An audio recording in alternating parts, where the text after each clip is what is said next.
E bentornati sul nostro canale, oggi siamo ancora qui nella nostra Firenze dove comincerà il nostro food tour per la Toscana. Poche chiacchiere, andiamo!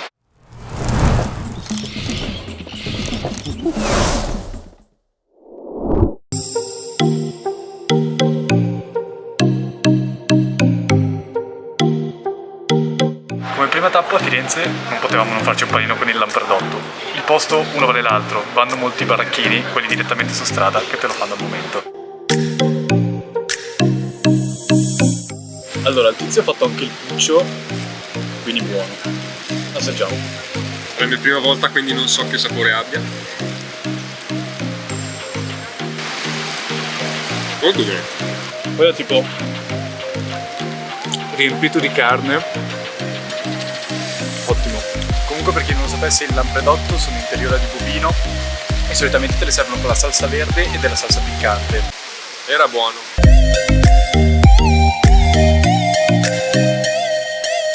Ok, allora avremmo potuto giocare semplice e portarvi per la seconda tappa all'antico vinaio. Tutti lo conosciamo, piadine food corn, tutto bello, però chi è che si fa 4 ore di cose interminabili per una schiacciata? Abbiamo preferito andare all'antico salumificio artigiano che si trova di fianco all'antico vinaio e fate le schiacciate davvero niente male. Assaggiamo.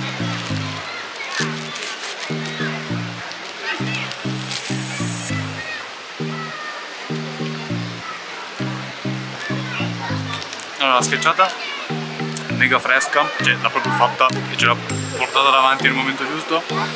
Salame fatto da loro, affettato al momento, idem la provola, super approvata. Ok, per la cena di stasera siamo andati a colpo sicuro, un bel chilo di fiorentina per alzare al massimo le proteine. Il ristorante che abbiamo scelto si chiama Trattoria dell'Oste e si trova in Borgo San Lorenzo, proprio di fianco al Duomo di Firenze.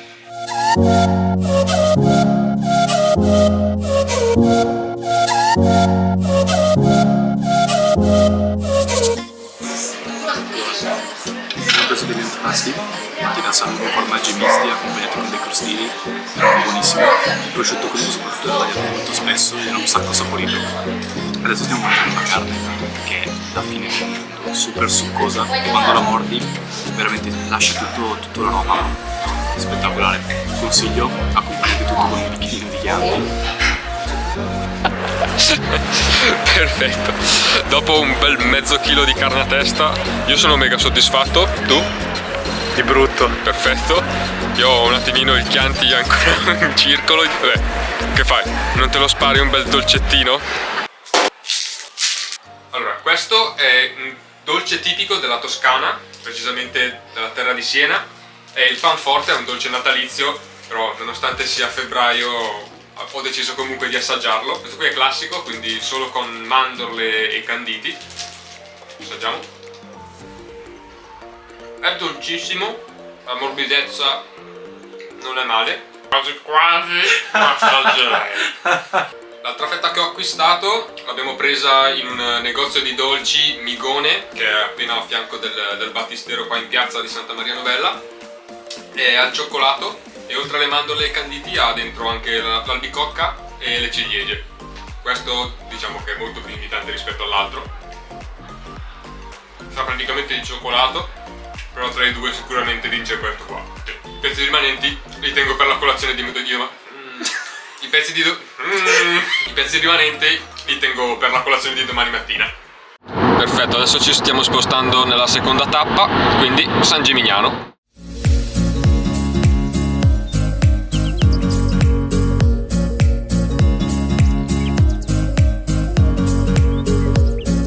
Tappa di San Gimignano, visto che siamo a febbraio ma la temperatura è quella di luglio, un bel gelato alla gelateria Dondoli. È chiusa.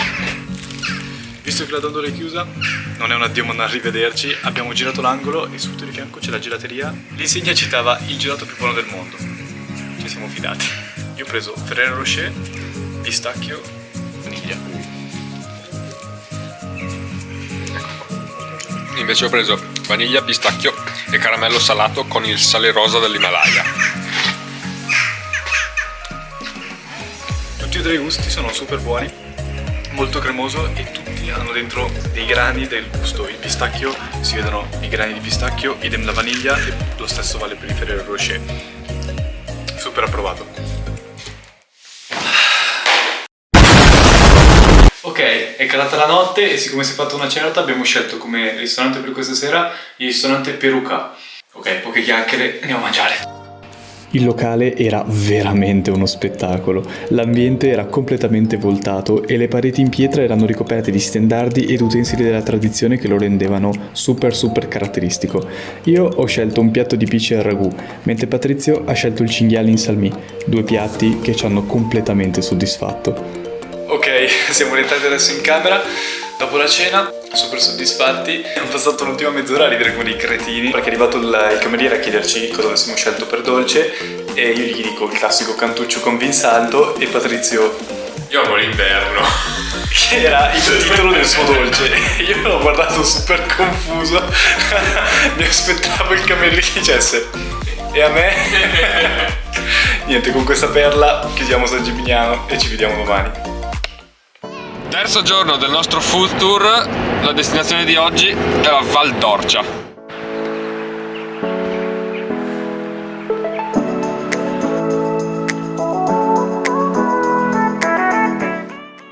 Ci troviamo a San Quirico d'Orcia e per quelli che hanno visto il video della Toscana on the road sanno perché ci troviamo proprio in questo borgo. E il posto in cui mangeremo oggi si chiama Trattoria Osenna. Siamo partiti dalla tipica ribollita toscana che non potevamo farci mancare, per poi passare a degli spaghetti con un ragù tipico di acciughe, peperoncino e pane tritato, una costata di manzo e una tartare di chianina che vi lascio solo immaginare che cosa non fosse, per poi concludere con l'immancabile dolcetto fatto in casa da loro. Beh, insomma, un locale in cui la parola d'ordine era casereccio. E si conclude così il nostro road tour nella Toscana. Abbiamo speso un totale di 130 a testa, quindi direi che su 3 giorni buonissimo. E niente, se volete continuare a supportarci seguiteci su Instagram e su YouTube, attivate la campanellina e mettete un bel like. Al prossimo viaggio!